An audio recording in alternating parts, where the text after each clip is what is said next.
It's so nice that Zoom tells us. Yes. Especially Well, since you're in California, and I think that's a recording consent required state. So yeah, it is. It is. Well, I guess I should give a little bit of an introduction. My name is Paul, and today I'm with Michael and Nate. And many of you will recognize Nate. He's been pretty active in this little corner of the internet, even though I've actually never had Nate solo on my channel, which is something we do have to fix at some point. But he's got his own channel, Grail Country, and I've been introduced to Michael's work both through Nate and through Karen, who I know from the Bay Area. And so Nate says, "Oh, the three of us should, you and Michael should really talk." And I said, "Well, I want you to be here, Nate." So I've started reading some of Michael's books and to trying to get a sense of what's going on here. I was very interested by the introduction I got to Michael from Karen's interview. And so here we are. So thank you both for joining me. Thank you. a pleasure to be here. Nate, I want to kind of put you in the driver's seat because you're the one that said, "Oh, you two should really talk." So why do you think we should have this conversation today?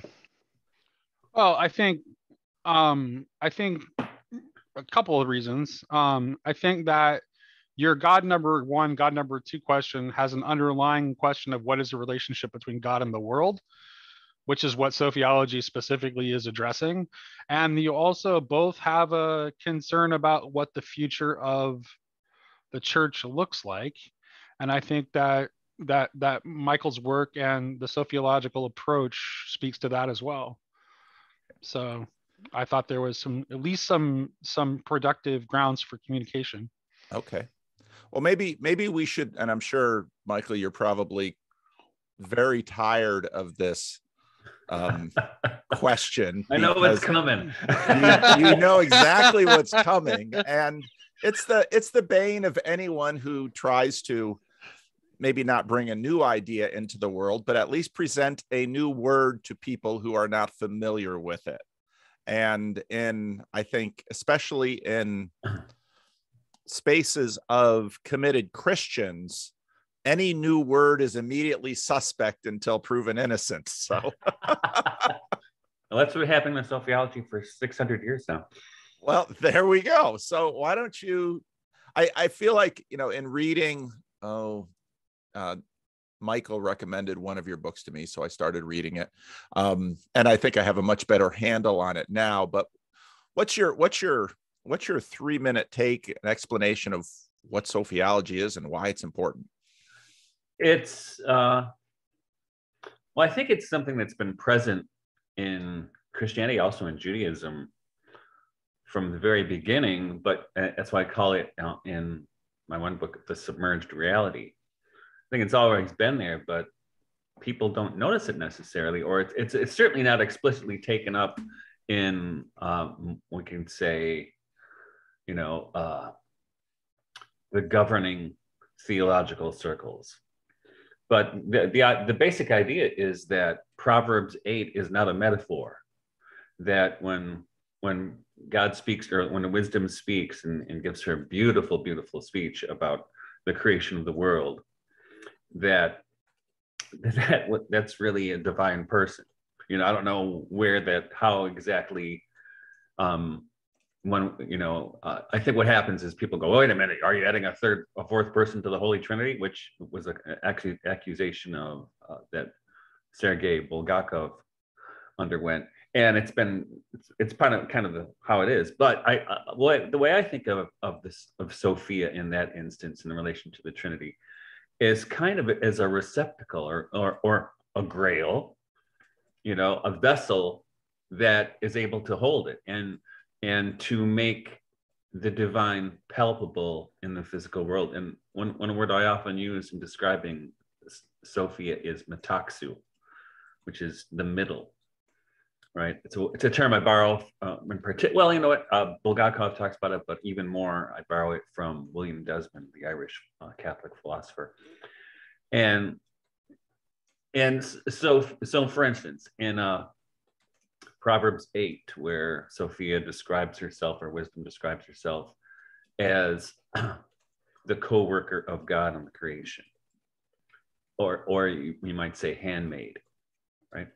Which I think is then reiterated in Luke's gospel when the Gabriel greets Mary and she says, "Behold, the handmaid of the Lord," because what happens with that greeting is that Mary, and who I hold and lots of people have held to be the kind of incarnation of Sophia, because how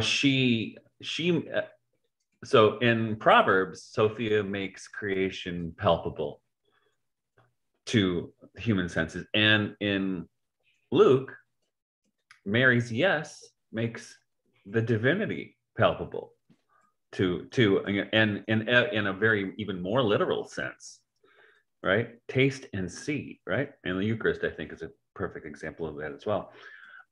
So that's kind of the undergirding, which is why, for me anyway, and I think I'm not unique in this, but I'm probably unique in the way I foreground it in our relationship to the creation. A lot of Sophiologists through history have been more or less theological or philosophical speculators, and like Vladimir Soloviev, for instance, and Bulgakov, whom I mentioned, and going back even further, Jakob Burma, the Lutheran mystic. They were kind of working in a conceptual realm, but for me, I'm a biodynamic farmer, so for me, it has to do with our relationship to the created order, and one way to think about the Sophianic is, the glory of the Lord that shines through creation upon occasion, and usually only does that according to our disposition toward what it is we behold. And so you don't only see it in nature, you see it in liturgy, you see it in the arts, you see it, all kinds of our ways in which we relate to beauty, but it doesn't happen every single time, right? It's dependent, I think, on our, like I said, our disposition, our openness to it, but you can't kind of force it to happen. And we've all had those experiences where it bleeds through or it shines through the universe, and we find ourselves into a kind of different consciousness about the world and about our own being. And that's kind of what I think, that's kind of my 3-minute conversation. And interestingly, if you're familiar with Margaret Barker. Margaret Barker is a Methodist theologian and preacher and biblical scholar. And she's been writing these books about these kinds of things in a long time. She's probably in her 70s. And she detects this in the Old Testament literature. And in particular, her criticism or her observation is that with the reforms of King Josiah, that the veneration of wisdom that was in the temple was kind of kicked out of the temple, and those people who were, we can call them traditionalists, who wanted to hold on to that aspect of their Jewish faith, they went in exile to North Africa, which is where the so-called wisdom literature was mostly written, and also where the Holy Family went hiding, right? So she's working in that, but after that, though, with only a few hints, I think, in the patristic era, it's not until the 16th and 17th centuries where this really becomes something people are actually thinking about, and the ground zero for that is Jakob Burma, who brought that into conversation. So actually, Sophiology in this modern iteration started as Protestant mysticism. And it went from Burma to the German pietists were really interested in this idea, as well as the Philadelphian Society in England, which was Jane Led and John Portage and Thomas Bromley. They were really inspired by the early translations of Burma's work. And that spread actually, and in Germany, it influenced Novalis and Goethe and the Romantics. In England, you see it in not only in the Philadelphians, but you also see it in William Blake. You see it in Henry Vaughan, the metaphysical poet, and Thomas Vaughan, the metaphysical poet. So there was a real recalibration, I think, of Christian mysticism in a Protestant idiom after the arrival of Burma on the scene. Because I think even like Heidegger, when Heidegger showed up in philosophy, it's hit the reset button for all of philosophy. And I think Burma did the same thing for Christian mysticism. Just taking good notes here. Wow. Now I am, I would imagine someone would imagine me potentially your complete adversary, given the fact that I'm a Calvinist minister.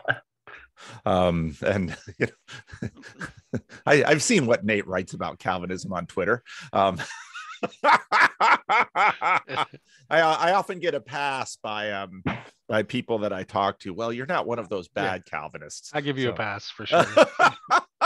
But I say that to explain a role that I play often, which is in some ways a translator of things potentially helpful to people despite their fears. And you probably in that little introduction triggered anti-Catholic fears, Mariology fears. But I do, and I can see with that introduction a little bit, Nate, of why I have a better sense of why you wanted us to talk today, because of my God number one, God number two, a big, one of the big issues behind the scenes of a lot of the drama going on now is the question of persons. Because part of what happens in modernity is that I often call it the scientific lab leak, that here's a really cool thing for figuring out stuff in the natural order. Let's drop 2 balls from a tower in Italy and let's run all these experiments. But in order to do this, we simply must assume that there are no persons involved. And so that sort of sets up what John Vervaeke talks about in terms of his meaning crisis, that now suddenly human beings are alone in the world. God has been turned solely into a mechanistic nature, and we are the only agents. And then finally, with the rise of sociology and psychology and a bunch of other brain science that has come about in the last 50 years, not only we used to think we were the only persons left, now we're not so sure about ourselves. And so when now you talk about Sophia, which is the word for wisdom, Sophia, and you talk and you very rightly appropriate something that even sola scriptura biblicist Protestants will have to concede, yeah, that's there in their Bible too. Mm-hmm. That why is wisdom talked about as a woman? And I mean, that of course, once you start picking at that scab, you're into a whole bunch of stuff very quickly. So I can see how this lays itself out. And part of what I think's been happening, as we have sometimes call this little corner of the internet with Vervaeke and Peugeot, sort of ignited into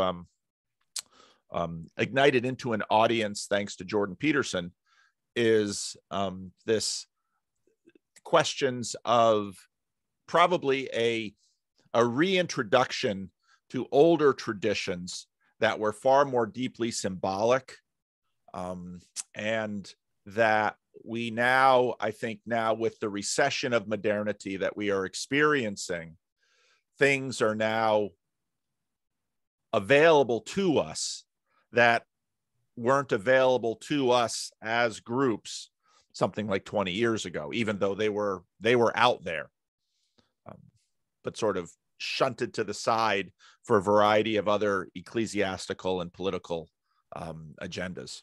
I don't know if that's fair. That sounds fair to me. What do you see, Nate?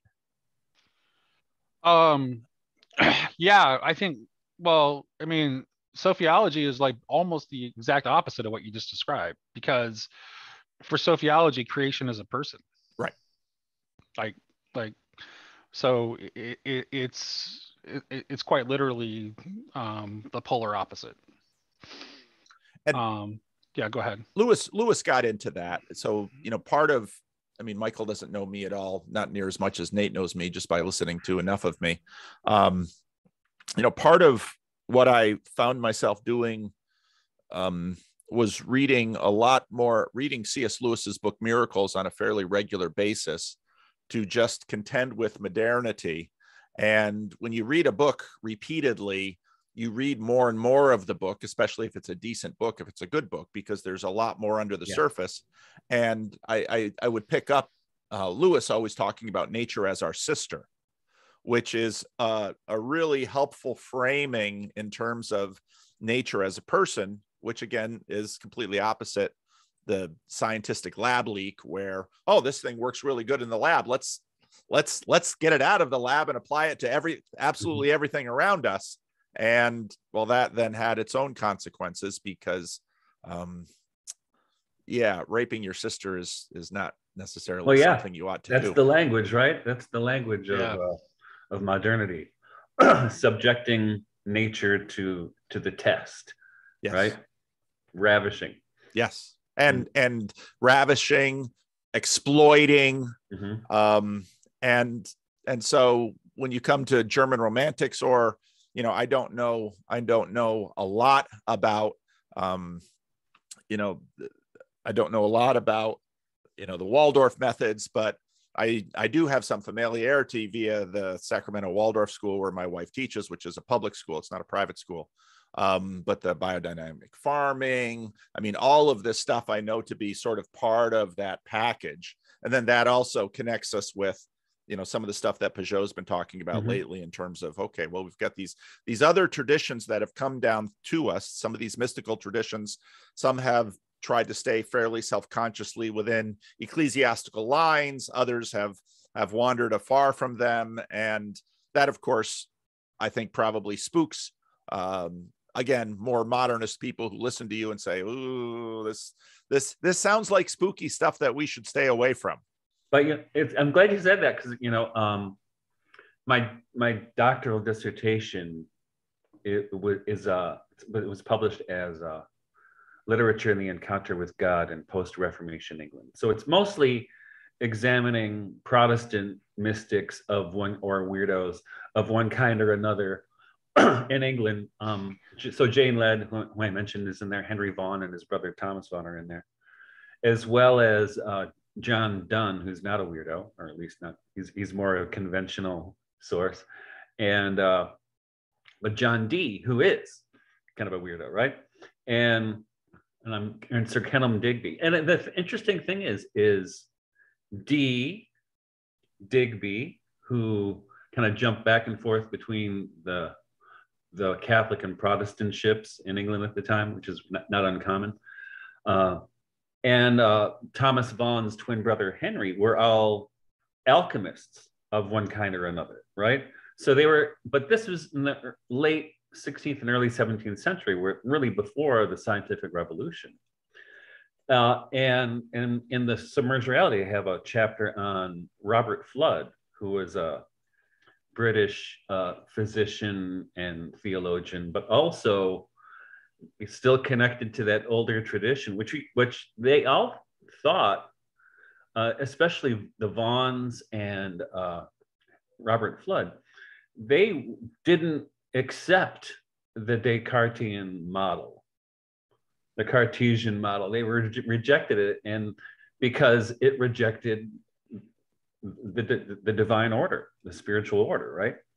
And I've always wondered, what would it, and Thomas Vaughan, but especially Robert Flood, he was in conversation with all of the leading scientists of his day, but he was not buying it, right? He was not going along with it.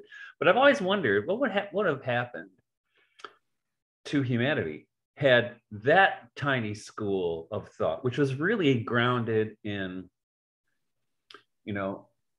ancient Greek and Roman and Christian ideas of the microcosm and the macrocosm, totally, and the world soul. What would have happened had those guys gotten all the research funding and all the attention and all the cultural collateral? What would have happened?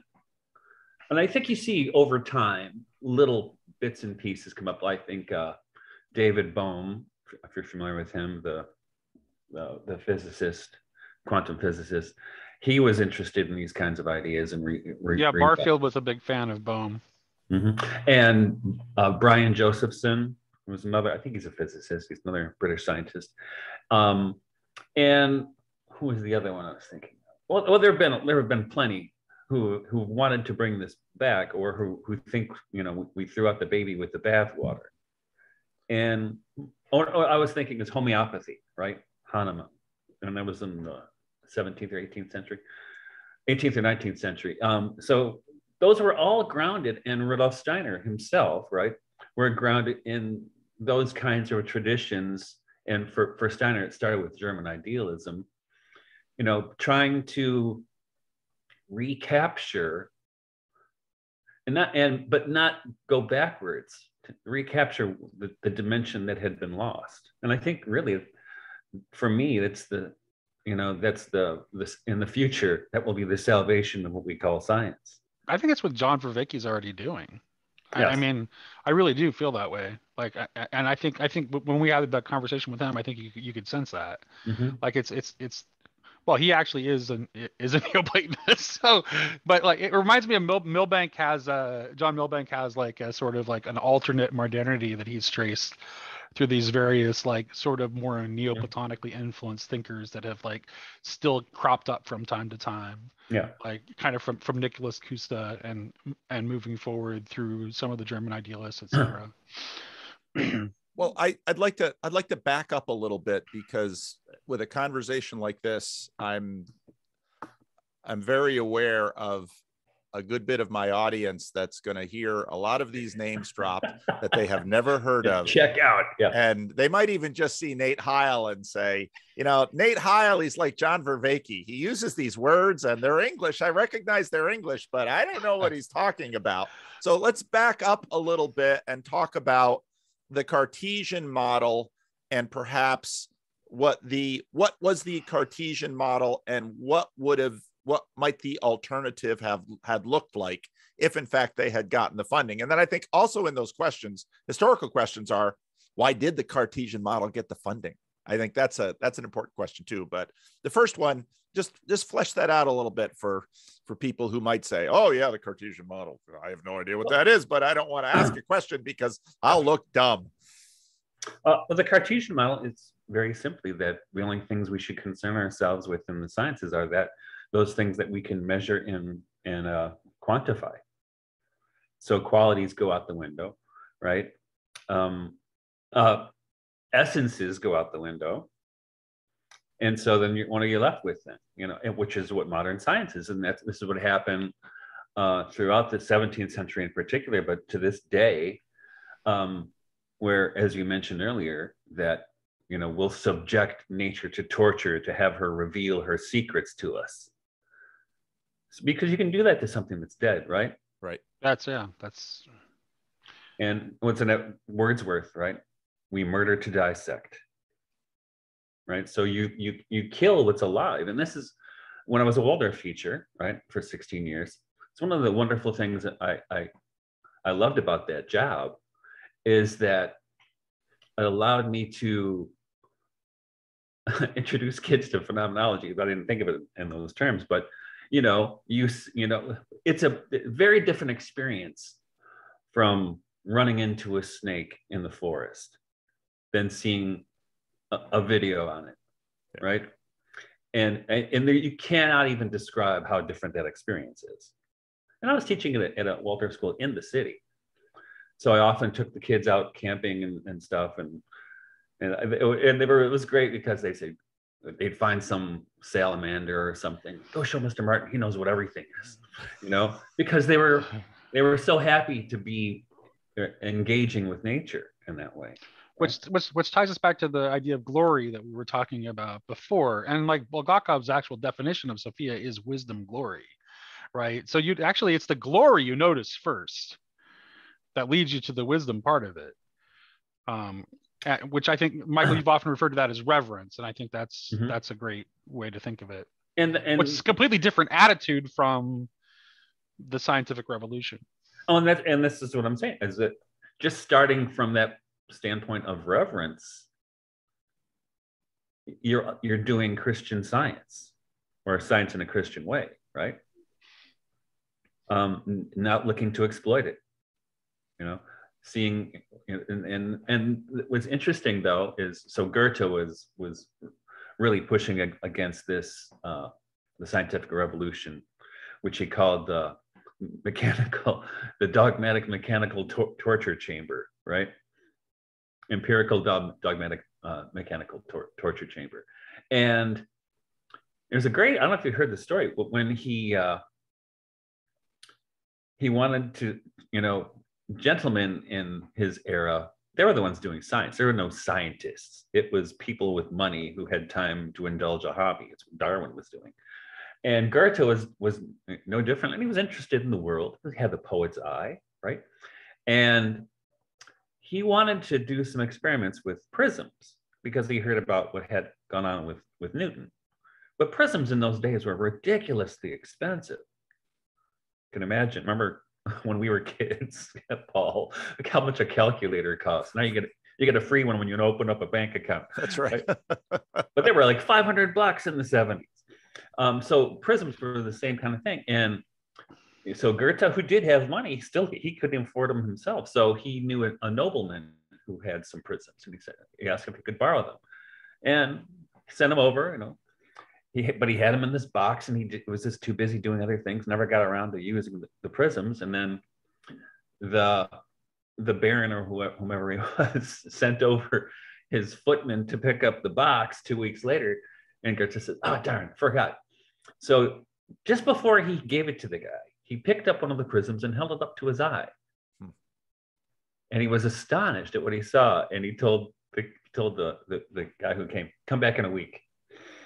Tell your master they're not coming back today," because what he saw, and if I had one right here, I could see it on these windows. He saw around two sides of a window, say on the top and in the left side, he would see bands of green and blue, right where the window meets the wood, right? And on the other L, we could call it, he saw bands of orange and red and yellow. And he said, "Well, this is doing something." So he had to figure out what that was. So, and I'm sure the way we were taught, we didn't have this experience probably as kids, but we were told that color is what happens when you torture light to turn it into its constituent parts, right? It's light broken into its pieces. But Goethe came up with a very different theory of color. And what for him, and this is a very poetic way to put it, but it's actually true, that light for him arises at the interplay of, or color arises at the interplay of light and darkness. And you can see this if you see a sunset, for instance, and say the sun's setting and the colors are very orange. All right. Now, what is the opposite color to orange? I wasn't a Waldorf kid. It's purple or orange. And if you look, the thing is, you look on the sunset, so look on the western horizon, and you're seeing this orange and red. If you turn the opposite direction, look into the east, you'll see it the opposite colors. Yeah, that's right. Blue and purple. Yeah. So the sky is a prism. Yeah. But and again, it's kind of wonderful when you notice this. And when I used to teach, I think this came up in 7th grade in a Waldorf school, the kids would just go, "Wow, yeah, why is that happening?" You kind of usher them into this experience of wonder and beauty, that the world is beautiful. Yeah. But you've never taken the time or found out how to look at it. Yeah. This makes me think, I know Nate lives up by the coast too, but his coast is so cloudy and cold. I don't know if they do that up there, But down here where we get more sun in California, well, you live not too far from Lake Michigan, so you know that too. Although it's pretty cloudy and cold up there by Lake Michigan too. Right now, yeah. But when you're getting towards sunset, if you're in Santa Cruz or any place suddenly, the whole coast fills up and everybody parks their car. Mm-hmm. People pause their day. And here we're going to do what all of us would acknowledge happens absolutely every day. Mm-hmm.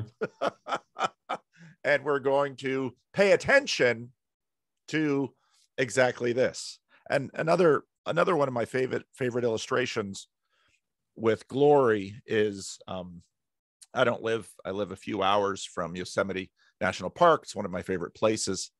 I love being in the valley. I don't like going there midsummer because it becomes a zoo.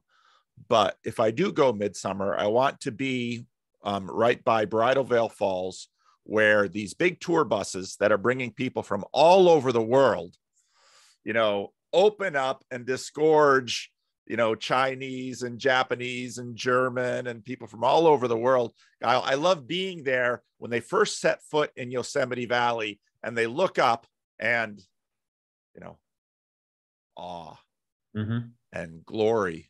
And it's really interesting, Nate, that you connected this with my God number one, God number two thing, because my first, people have always been, no, you need better names for it. And I resist the better names things because I don't want to let them, I want to keep them as loose boxes that I can throw things in and take things out of.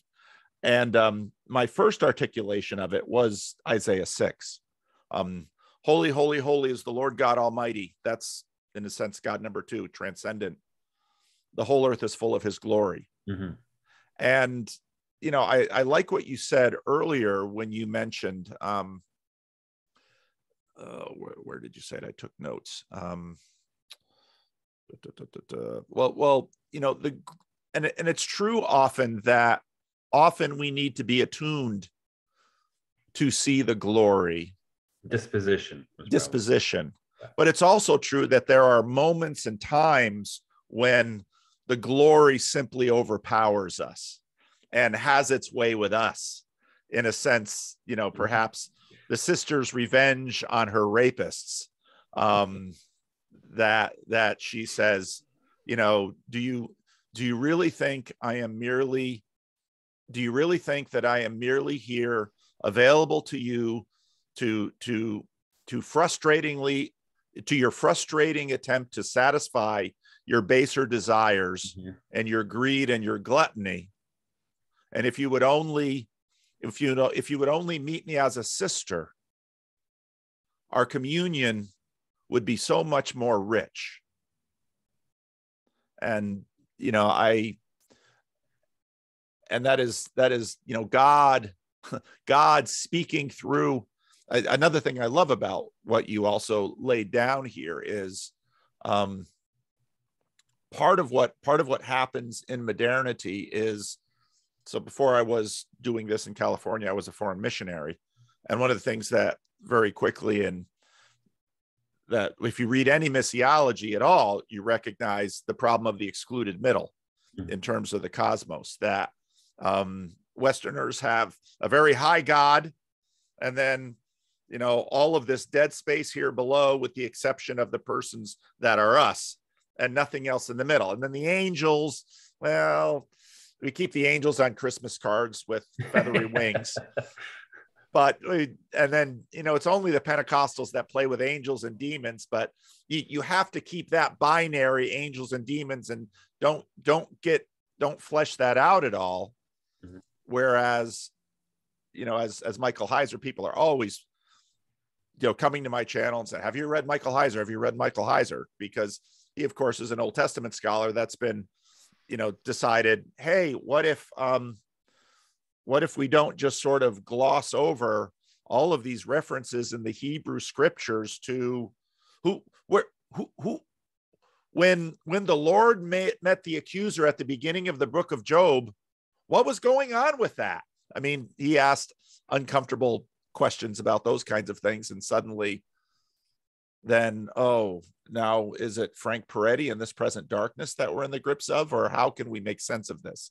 And so I very much see your, opening in line of, okay, Christians who love their Bible, you say this is, divine revelation. What about this? What are you going to do with this? So I think that's helpful. Yeah, I mean, Genesis, I think right? And it was good. Yeah, it was good. Yeah, I think for me, what you were just talking about, Paul, like that's the link to Barfield's idea of participation, right? Where you can see where Barfield is talking about participation, he's kind of talking about the same thing that the Sophiologists are attempting to talk to, because it is that wisdom glory that is what we have access to, through which we participate. Which is why, like in systematic Sophiology, you have like Sophia has a divine and a creaturely mode. Systematic Sophiology. That sounds like an oxymoron. Sure. Well, Bulgakov is quite systematic, actually. Yeah. Interesting. So Nate, I've heard you mention I'm not familiar with him at all. Bulgakov, Sergei Bulgakov. Okay. He's a Russian Orthodox early 20th century theologian who lived from like the mid 19th century to like 1944. Okay. Or late 19th century to 1944. He wrote like a major trilogy and then several minor works, but Sophiology was a perpetual theme in his theological writing. And he got into a lot of hot water for it. With who? With yeah. Although he was reprimanded by a lower authority and then kind of like exonerated by a higher authority, but Sophiology itself like is still like looked at like kind of askance by the Orthodox Church.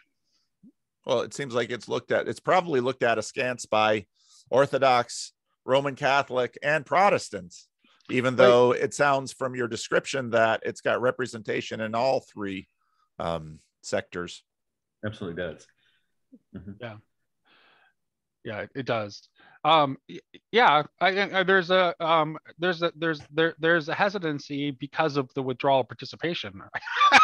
I'll just be like, that's because the reason we're hesitant and the reason we're suspicious is because of the withdrawal participation, and because I think that, and we have a fear of idolatry that I think is that we've misunderstood in idolatry in a way that Barfield points out in Saving the Appearances. I think that our idolatry is now in the realm of our abstract ideas. In the conceptual, yeah, absolutely. It's our engagement in the world is not the source of our idolatry now. And we need to make that a move to engage and participate in the world again in a different mode. We're not going to be able to do it in the same way that we did under original participation, but we need to be able to do that in order to get where we're going.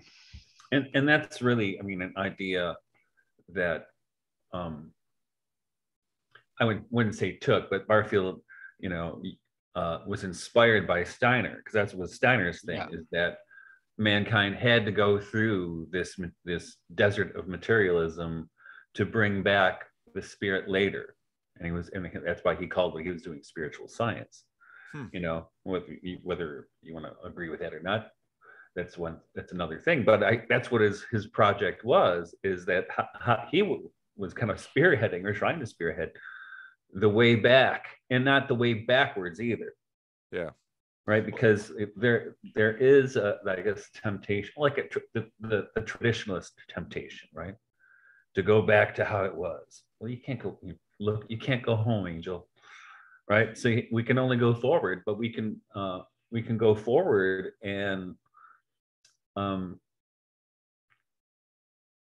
reimagine how this is. And I think what I think was significant was the arrival of phenomenology,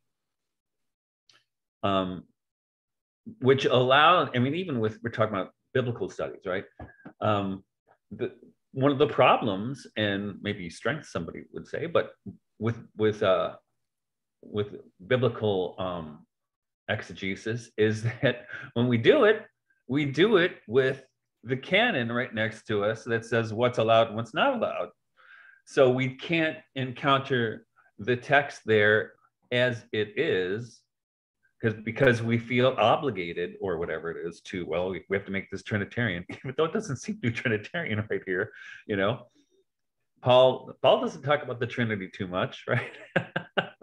Oops. And that was what John Milton, right? John Milton, they call him a congregation of one, you know, who I'm sure Milton thought of himself as a Christian, but he didn't believe in the Trinity, at least not like most people believe in the Trinity. Yeah. No, right? Sam proudly claims him as a Unitarian. Oh, really? Yeah. Oh, have you met Sam? I wouldn't call him Unitarian either. He hasn't met Sam. Sam. Okay. Well, I think that's really helpful. I didn't know that about Steiner. I don't know a lot about Steiner. I certainly see, some of his, what he was trying to do in terms of pedagogy. But what you say, I think, is really helpful in this little corner of the internet, because I often sort of feel in a strange way between Peugeot and Vervaeke, in that, Vervaeke identifies as a non-theist, as a Neoplatonist. He wouldn't identify as a Christian per se, not even to the degree, let's say, Jordan Peterson does. Of course, Jonathan Peugeot, presents himself clearly as an advocate for Orthodox Christianity. And I tend to agree with you that you can't go back. And when I look at traditionalists that say, well, we just have to, all the answers are in Orthodoxy, we just have to go back, and I look at that, I'm skeptical, because I don't think you're the same as, and I illustrate this. So I have a friend, Bern Power, who's living in Tbilisi, Georgia, and when he crosses the street and tries to go to an Orthodox church, they look at him like, I'm not sure you're one of us. And I think that you could probably see the difference most palpably in immigrants to North America who are starting and going to Orthodox churches, and people who are coming into Orthodox churches having been evangelicals, let's say. And there's going to be a lot of differences between them, because all of that stuff matters. And I also, even though we can say that there certainly have been many wrong turns,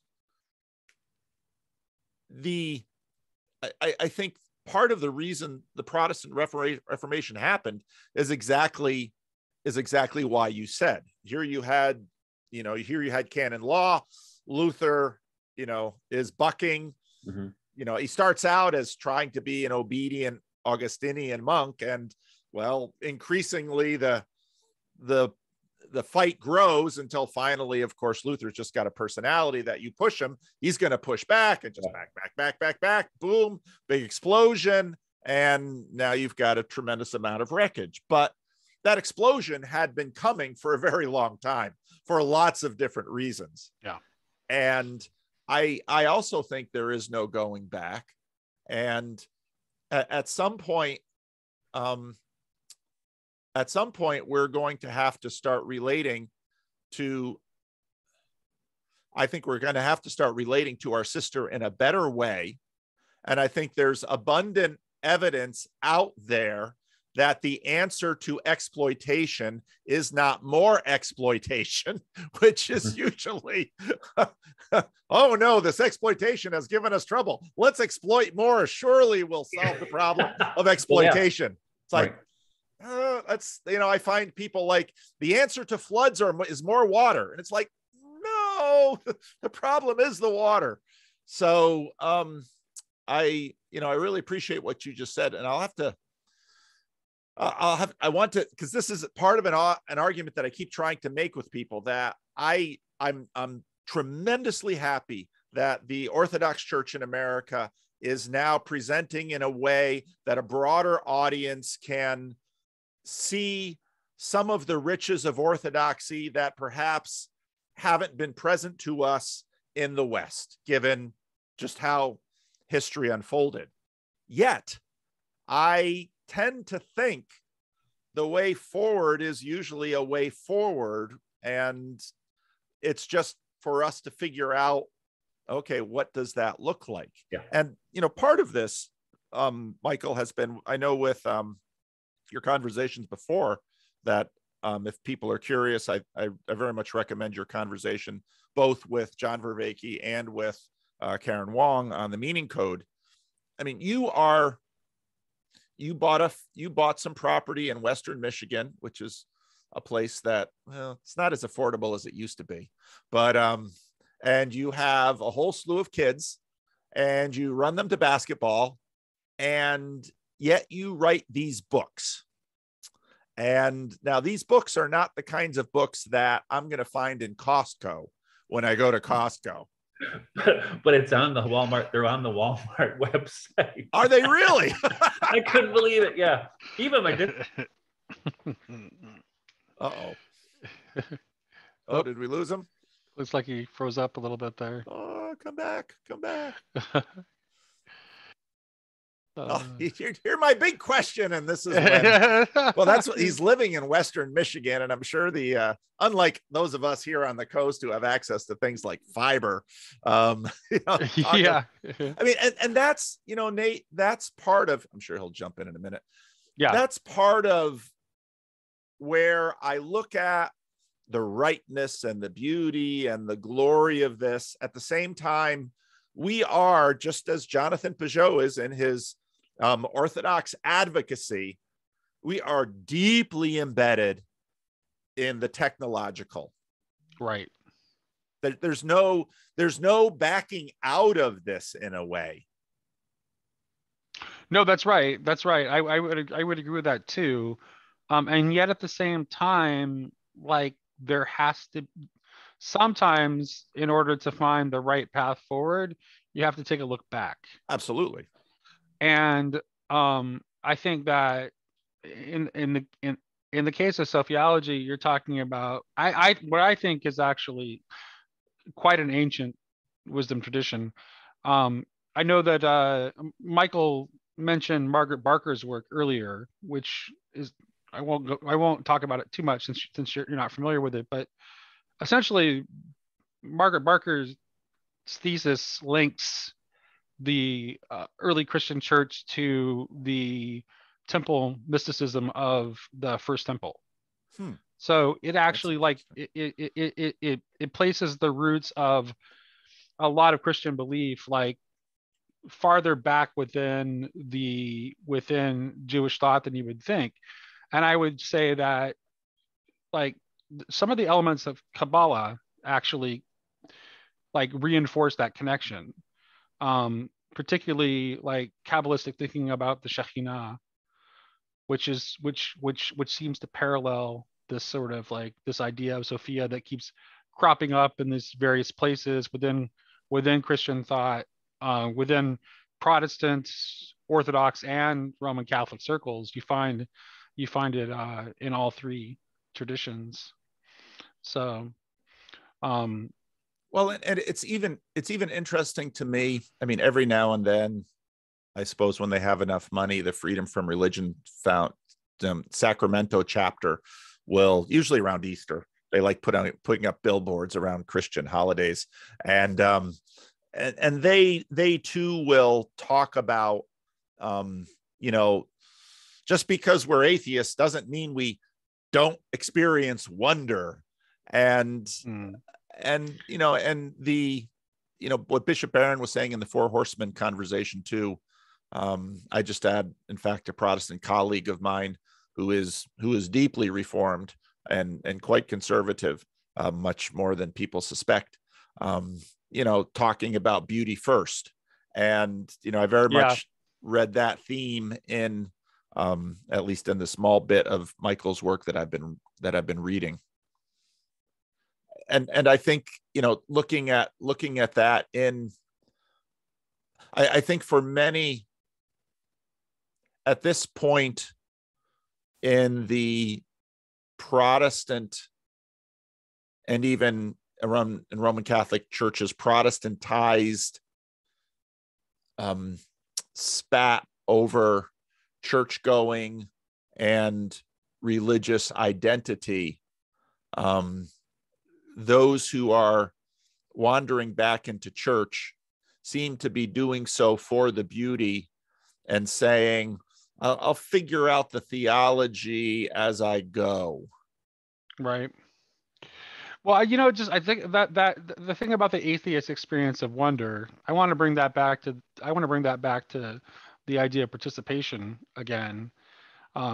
Because Barfield is very clear that if participation actually receded entirely, there would be no hope of moving toward final participation. So even deep within withdrawal participation, there's an element of participation that has to remain. So what I would want to interrogate the atheist is like, what do you really mean when you say you have a sense of wonder? Like, what is your primary experience? Like when that sense first hits you, what does that feel like? And I guarantee you it's going to be pretty disconnected from their atheistic rationalist explanations of the experience, that primary experience itself. Yeah, they would of course say, well, these are simply, these are simply firings of the chemistry and the synapses of my brain. Right, but you can only do that as at a remove from the experience, though. Right. Like when you actually have that experience, when you're actually experiencing something that just overwhelms you with beauty, right? Like that's not how you're thinking about it. In fact, you're barely thinking about it at all.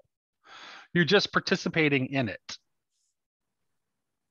So yeah, now let me play the devil's advocate here, especially with respect to mysticism, because let's imagine we can develop a computer game or virtual reality that completely overwhelms a person by way of their appetite for beauty to the degree that they sit strapped in a chair with a VR headset on and never bother getting up to eat or relieve themselves or pay attention to their spouse or it seems to me that part of what we must do in this is not get too Gnostic in the sense of it is in fact participation in all levels of creation, and that is in many respects what we're looking for. And it's not simply something with respect to our visual cortex or pleasure centers in our brain. It's the pleasure centers in our stomach. It's the pleasure centers of our fingers. It's the mutuality of pleasure between persons that we're looking for. So, and I think there's, at least I have the anxiety of, it seems we can, the three transcendentals always need to, they all need each other. And if modernity was, say, the overreach of a particular form of truth, there's dangers of, zealous good gets tyrannical as well. Right. Yeah. So it's all of the transcendentals in there. Well, I think we would have to talk about what we mean by beauty, because I would say in the example that you gave of like that video game. Yeah. I would say that's if I just have like some stunning visuals in a video game, the experience of that might be pleasurable, but it is not nearly analogous to the experience I have like watching a sunset at the beach. They're very different. And one of the primary differences is that there's no, you have, when you're experiencing that sunset at the beach, there's no desire to possess it. Right. Like you couldn't, like, cause right. You can't, right? So it's just like you're just in the experience and it just overwhelms you.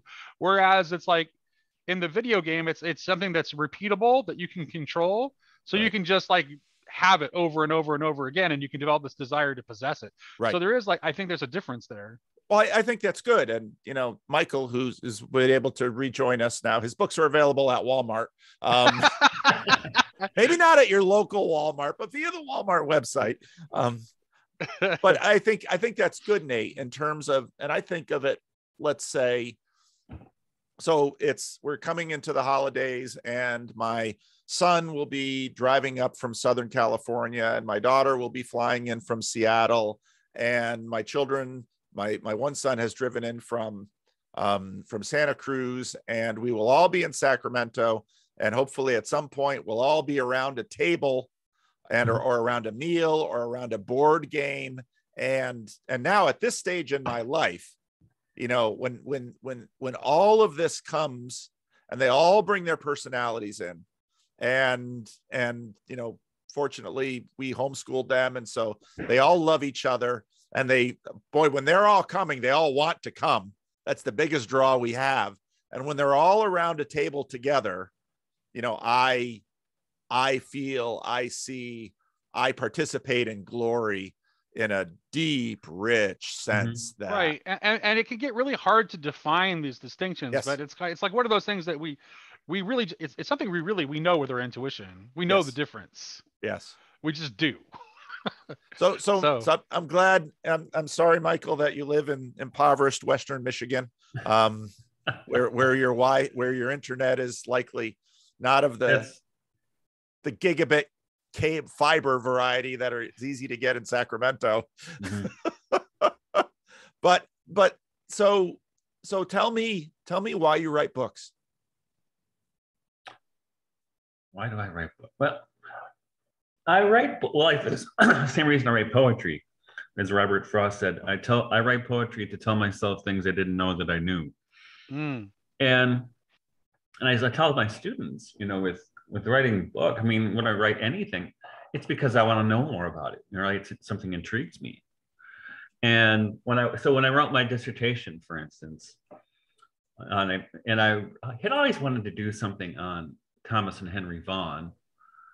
And I mean, I knew Henry Vaughan's poetry, but I read a little bit of Thomas Vaughan. But so I did all this research on them, and I became more and more interested, and I saw the influence of Burma on both of their thinking. And then I did a chapter on Jane Led and the Philadelphians, and I saw it there as well. And I remember saying to myself, somebody should write a book about this, about the influence of Burma in the 17th century. And that was my original intention with writing the Submerged Reality.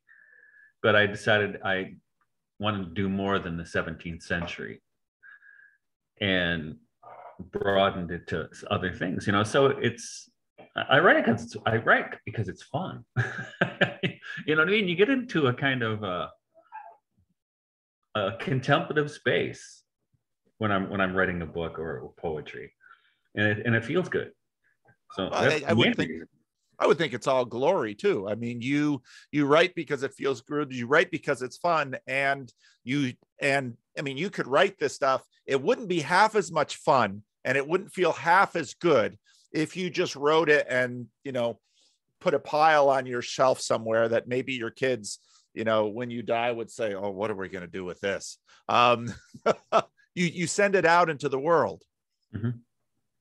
Yeah, and I was really fortunate to find a publisher who got what I was doing. You know, when I sent my publisher, my dissertation was published by Ashgate, who were bought by somebody else. But that was you know, I was glad to get it published, but it was a very corporate feel to it. But then I had a book of poetry that I had put together, and I sent it to Angelico Press, and they said, "Wow, you know, what else do you write? You write other things like this?" And so I told them, well, I got this thing I was thinking about writing. I'm like, "Yeah, write that. We'd love to publish something like that." And so that became a pretty good friendship with them, and they're very supportive. I mean, you know, I got another weird book for you, John. Well, available at Walmart. But what I found, though, is that maybe not a lot of people, but there are people out there who encounter what I have to say, you know, because I always figure my ideas are not that weird. I think they're not weird. They're not weird to me. And it always seems like it's makes, kind of sense. Not only were they not weird, they were deeply convergent with my own. When I kind of like, Well, I'm yeah, like, this guy's Nate, writing about the same stuff. I don't know that love. that's a good sign. But Nate and a lot of people from all over the world have gotten a hold of me like, wow, I was waiting for a book like this. I thought I was crazy Yeah. to feel these feelings or thoughts. But I think it's not, I don't think what I write is weird at all. I think, I assume that the way I feel about things is congruent with the way lots of people. I think you see it as absolute sanity. Mm-hmm. I do. I think everything else is crazy.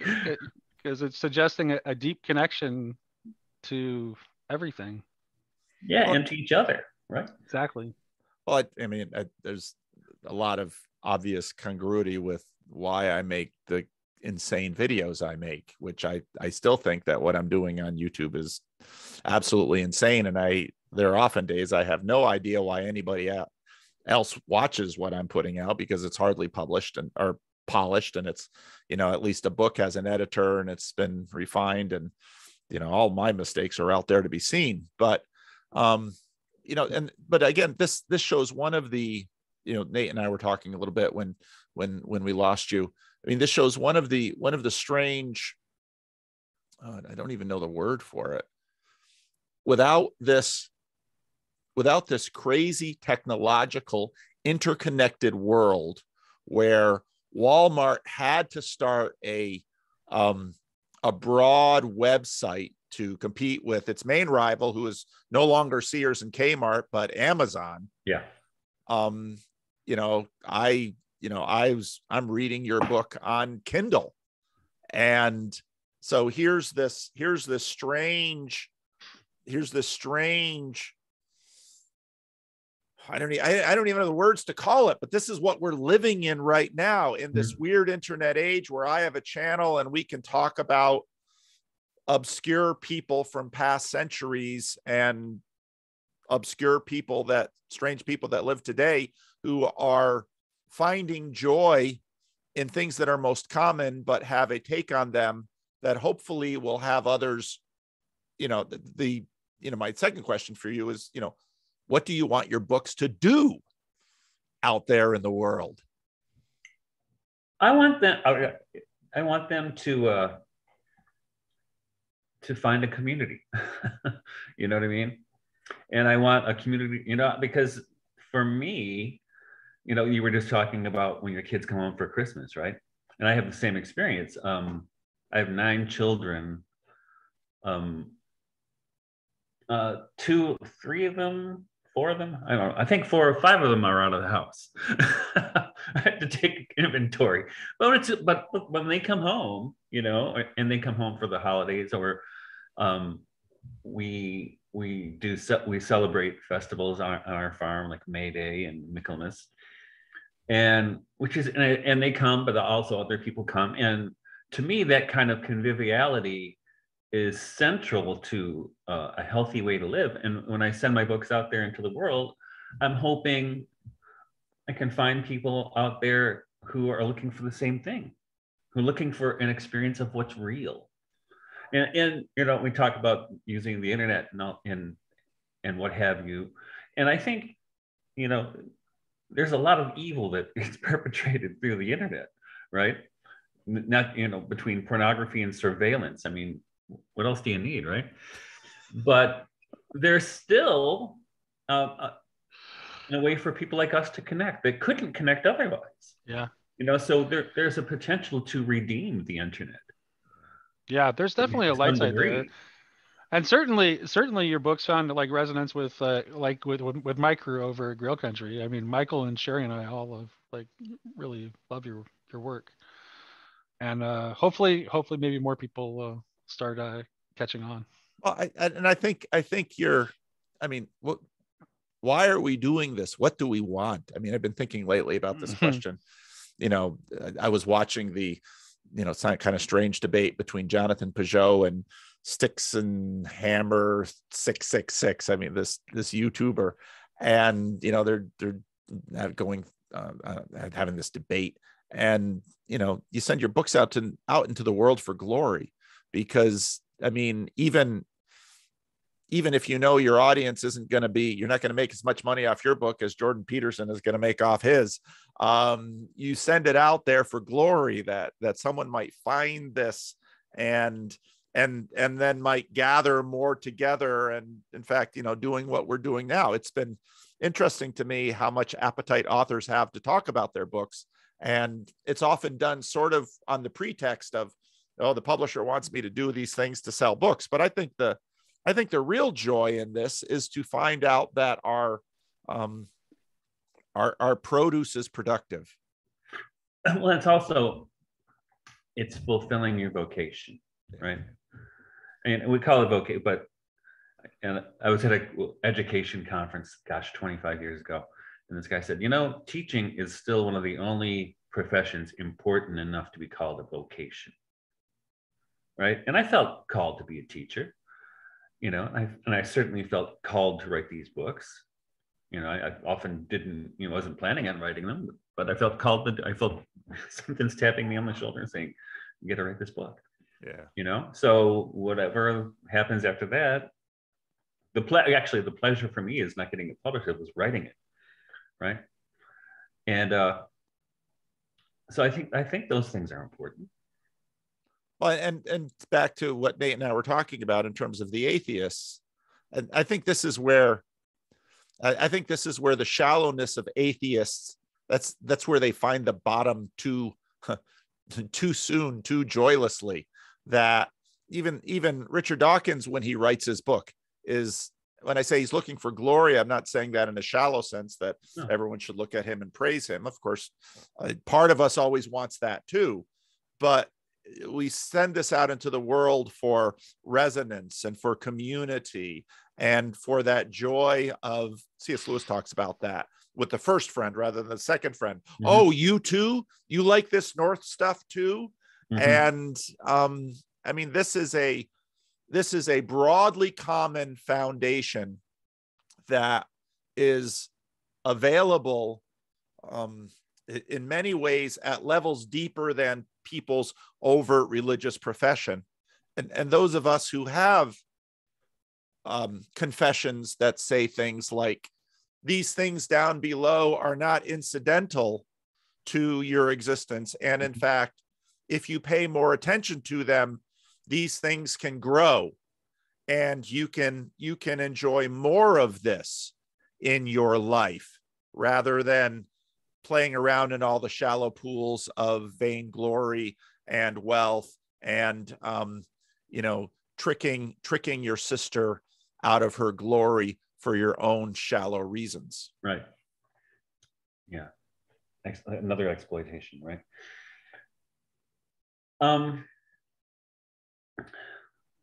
It's interesting to me that, when you it's basically every book I write is like sending a message in a bottle, see who's going to come back, how's it going to come back. And I'm always surprised and pleased when I hear from people, who feel like they've been waiting for something like this. But the original subtitle, the working title for the Submerged Reality, I can't remember what the original title was, but the subtitle was something along the lines of ecumenism, which for a lot of people is a dirty word, right? But I think Sophiology, at least the way I understand the whole history of it, is an extraordinarily ecumenical project. It starts, so in the modern idiom, like I mentioned, it starts with Protestant mystics, then it kind of migrates from them to the Russian Orthodox underground. And then from the Russian Orthodox, it migrated to the Catholics, and particular to Chardin and Louis Boyer and Thomas Merton. So but we see, and that we're in this idea when I was thinking about the church. What do we mean by this word, the church? Right. Right. And I don't have a very narrow definition of the church, So. Right. Well, and Bulgakov kind of identifies Sophia with the church, like via Mary, right? So, like, Mary is the manifestation of the creature Sophia, and is also like, the mother of the church. So there's a connection between Sophia and the church. And look at the woman clothed. And then, and in terms of ecumenicism, his emphasis on sobernos, of like looking for the common instead of the difference, and like, living in a communitarian way, like that was pointing toward that, which is why he was involved in efforts to get to come into communion with Anglicans when he was in England. Yeah. So I mean, that's all seems very important to me. I mean, I think this kind of ecumenical approach combined with, I would say, a distributist or a communitarian approach is very sophiological, because it's an organic relationship to your neighbor, right? And even if you might not necessarily, and I don't get too hung up on dogma and things like this, you know what I mean? You can be, because those often separate us, you know what I mean? Well, there's a I'm more interested in the parts we have in common. Right. There's definitely a resonance in Sophiology with my politics, which is, I think, one of the things that attracted me to it, because I was a Christian anarchist long before I was into Sophiology. And like, there's like, it's about approaching life we're in a way that emphasizes the personal and the relational and the communitarian, and doesn't seek to dominate or seize power or control. That's very much a part of it. Yeah. So I think that's like, it's what the church is supposed to be. We're supposed to be you wrote, actually you reposted an older piece you wrote from August recently about the church as a parallel polis, and I'm like, that's exactly it. That's like what it's supposed to be. And it operates on a completely different value structure. Now, are there Amish in your neighborhoods? Not we have Mennonites. Yeah, Mennonites. Yeah, we have Mennonites. There's a big Amish community near here. Where do you live? Pardon me? Where are you? How far north are you in Michigan? I'm 20 miles from Jackson. You know where Jackson is? Oh yeah. So just south of Jackson, there's in Homer, Michigan, huge Amish community, and I do business with them a lot. I use them as butchers, and Amish crew put my roof on my house. And so I'm really I'm familiar with these people. I deal with them all the time. Speaking of Christian anarchists, right? And I teach at a Methodist college part-time, and one of the student evaluations, the girl flipped out because another student was doing a paper on alternative ways of living. And in class, we're talking about their papers. And she said, I said, you mean like the Amish and, Christian anarchists and stuff like that? She said, yeah. She said, and I just said, yeah, I'm pretty much a Christian anarchist. And which is what triggered this girl that was in the evaluation form. He called himself a Christian anarchist, and she couldn't handle it. And I remember when I was talking to the chair of the department, I said, well, that's what I am. Yeah. But, I think because I know the community that's around my channel in the comment section, and I can anticipate, a number of who and what is going to be said here. I think part of the striving we must figure out how to do is to so often not set these things against each other in unproductive ways, because even the most dogmatic, the most anti-dogma people I find, of course, have their dogmatisms. And I do see part of my own longing and the video children that I send out into the world is for a reconciliation and a unification. And I do see, this conversation has been helpful to me in terms of, seeing something of the potential for bringing the children together around some of which is so deeply common to most of us. And that, I mean, I think some of what you are pointing to it's analogous to, I love in Galatians where Paul is talking about the fruit of the Spirit, and he says, against such things there is no law. Mm-hmm. And when I read that, I think about that, and I think about the fact that love, joy, peace, patience, kindness, goodness, gentleness, faithfulness, self-control, these are kinds of things that even no matter how totalitarian a society, the monsters in charge are looking for these qualities from their peons in order for their machine to work. Mm-hmm. And it's almost this level of existence that you're pointing to and saying, if we pay a little bit more attention to this level, maybe we might achieve some betterment against which there is no law. Mm-hmm. Well, yeah. Well, also I would say this: there's like when you, in the absence of an artificially imposed power structure, what kinds of people do people look to be leaders?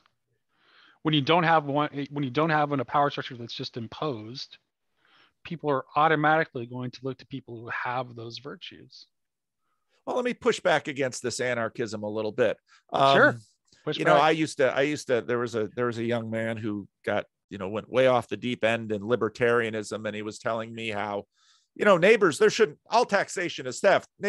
Neighbors should voluntarily covenant together to build their roads and sewers. And I thought, we're going to have sewage in the middle of dirt roads. If you imagine you're actually going to get your neighbors to come together in this way, what you would actually develop would be yet another government. And there is almost always, I mean, my goodness, if you have any children, there is almost always an element of coercion in any community. And just like almost anything else, it's the right way at coercion, not saying, oh, it's the absence of coercion is the answer to everything. So now we're going to try and, we're going to try create an absence, a vacuum of, no coercion, but of course you're going to have to use coercion in order to maintain that vacuum. So,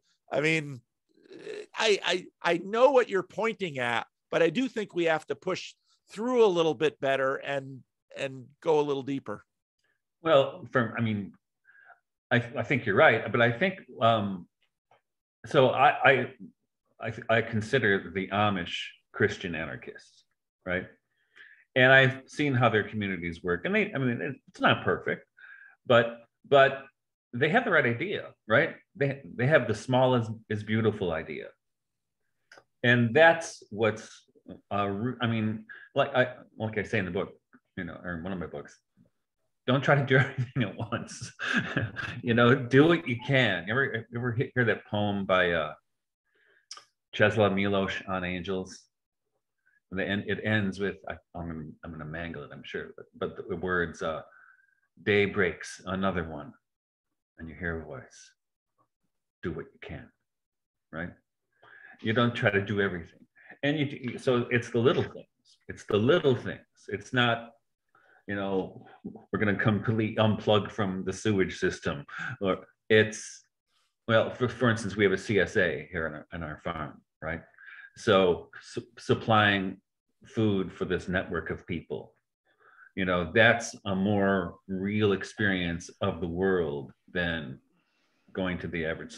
I would also say it's a little postmodern to consider like gentle persuasion to be coercion in the same way that someone pointing a gun at you is. So this matters. But my point is this is the thing I want to say. The problem is that when Christians look to the state, to implement the things that they want to implement, they're always going to be disappointed 100% of the time. And we have to stop pretending that the state has a monopoly on human cooperation. If we want good things, we can build them. And we don't have to start big. We can start small. Like I know, like in your book Transfiguration, Michael, you have that great advice to start where you are. And I think that's well, I think what happens with letting the state do everything is we outsource our charity, right? Yeah. That's actually there's a guy, George Yancey, he's a sociologist. He's done some study on mainline versus evangelical. And one of the real differences between the evangelicals is they don't outsource their charity to the degree that mainliners do, which is a very interesting distinction. Mm-hmm. But I guess, I certainly am someone who is in love with small things that are probably not terribly sustainable for a very long time, which is essentially my church. But the part of what haunts me with these conversations is so often that of scale, in that lots of respect for all my life. I've been my parents, my grandparents. I mean, I'm a third generation minister. And so my entire life has been devoted vocationally to the efforts of small things that will likely not last long and probably fail. And that's why I don't care about your theology. But it's such a secondary concern. Yeah. I guess my desire is to ask questions. Part of me, my heart is warmed that Michael Martin is living near Jackson, Michigan, with his biodynamic farm, trading with the Amish, writing books for joy and glory, being sold on the Walmart website. I mean, my world is a little brighter for that mission. But part of me longs for the my heart breaks for the suburbanites who are, hooked into Netflix, only eating from Costco, living their quiet lives of futility, which has been now sold as the American dream. Yeah. And so, the questions of, okay, can more people live like Michael Martin? Well, I grew up in Detroit.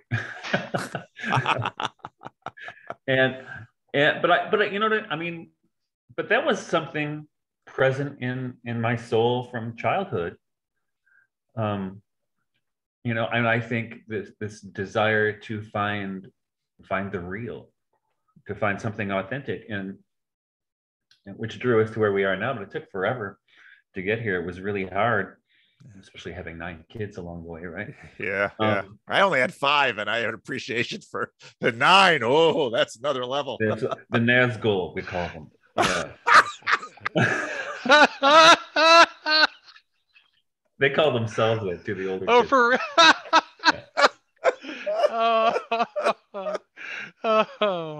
Yeah. 9. Yeah, that's what happens. But I mean, Schumacher, right?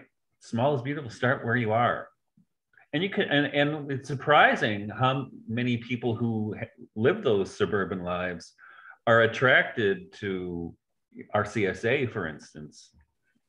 And your CSA is your community supported agriculture. Okay. So we sell shares in our farm. We only have a 10-acre farm, where I think about an acre that we garden. So, but it's amazing how many people that can feed, and how many people are attracted to that. And so those people come to the festivals as well, right? Just like when I was a Waldorf teacher, you would see all these urban and suburban parents coming to these festivals, and they were drawn to that beauty at school, because it evoked something that we all kind of harbor, but we feel that we can't have it, so we settle for Netflix, right? Yeah. But we can have it, and actually, and that to me is what the church should be. Yeah, yeah, and what the church, frankly, often is, because if you look at many of the little churches just dotted all over the place that are going absolutely nowhere, it's not dissimilar to a lot of these other projects. It just tends to be, ironically, a little bit more sustainable because they have deep traditions of mutuality and practices that actually keep the church going. Whereas I've seen other community supported agriculture efforts here in Sacramento they just fail because there isn't quite enough out there. People get boxes of produce and they open it up and they're like, what am I going to do with turnips? Or they have it delivered. They don't even interact with the people who sell it. Yeah. It just gets dropped off, right? Or picked up. Yeah. Yeah. So yeah, but I was interviewed a couple of days ago by this guy, Resistance Recovery, and we talked a lot about romanticism, because I'm teaching a course on romanticism in the spring, and it's one of the things I write about. And the funny thing is why, like Polly asked earlier, why did that model of science fail? And the question is, why did the romantics fail? Well, I don't know. Who cares? What do you mean by fail? Right? We're still talking about them, right? Yeah. And I think those kinds of movements can act as an enzyme or a ferment that can live later, right? Like a little bit of yeast, right? I think romanticism never really died. The first movement. Plus, they were terribly outnumbered. We talk about them now, but we're talking about 20 or 30 people, from 300 years ago or 200 years ago. But we're talking about them, and we're not, and we might still be under the thumb of the technocratic regime, but we don't live for the technocratic regime. We live, Right. like Paul talking to those 60 people in Corinth, right? Or, people still holding, and here in this post-Christian age, right? Yeah. Our almost post-human age.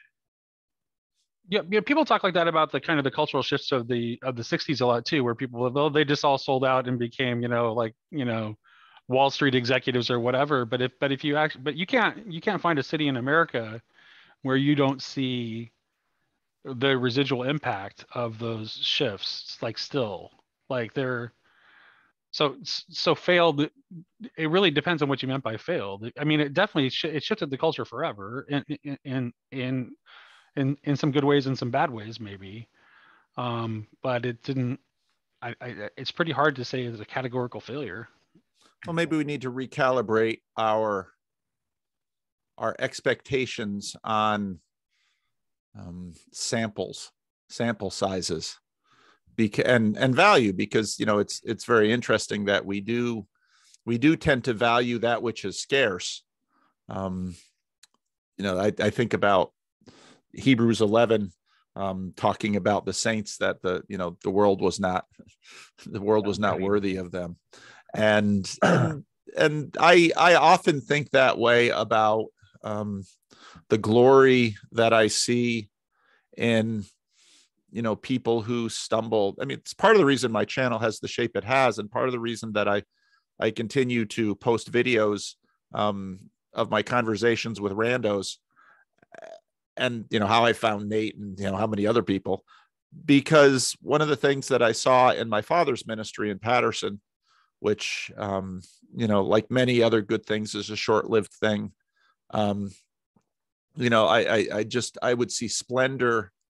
I would see splendor in common people, that because the world is running around too fast and won't pause to listen, can't discover its splendor, and that C.S. Lewis has this marvelous comment that, God spreads his, these grand riches very evenly all over the place. And the things that he doesn't give us are the things that we're always sort of greedily trying to grasp, which is a sense of permanence, which in our world tends to yield plastic. Well, I think this is important for us as Christians too, because it's like, even though we know that the effort to build the kingdom on earth is going to fail, we still have to try. Yeah. Like, was Camelot a failure? You have to live out your vocation. I mean, Yeah. And worry. A priest I knew used to say, just live out your vocation and let God worry about all the other stuff. Did you not know I would be about my Father's business, right? Yeah. And it's strange that our master is someone who, to the best of our knowledge, never wrote a single word. Mm-hmm. And we know all of his words from his disciples, and given in books that regularly tell us that his disciples weren't understanding him. Yeah. Right. People ask me, what's the Old Testament? It's the history of people who screw up all the time. Yeah. Remember that time we blew it in Canaan? Wow. Oh, that was good times. Well, this has been helpful for me. And I don't know. I do. It does cheer me that Michael Martin and the Nazgul are doing their thing in Michigan, and that Amish are putting on his roof, and that he's horrifying young women at Methodist College with the idea that there's such a thing as Christian anarchist. I felt that horror myself. I never even came across the term. And then Nate says, I'm a Christian anarchist. And I'm thinking, what is that? So I don't know. Yeah. As this conversation reached its fulfillment, I've been happy with it. I don't know. I'm happy with it too. And I got to go pick up some hay. Oh, okay. That's perfect. Right. That's perfect. So thank you both. And Paul. I appreciate your time, and thank you for Great. sharing a little bit of yourself with us, Michael. Thank you so much. All right. God bless. Bye-bye. Bye-bye.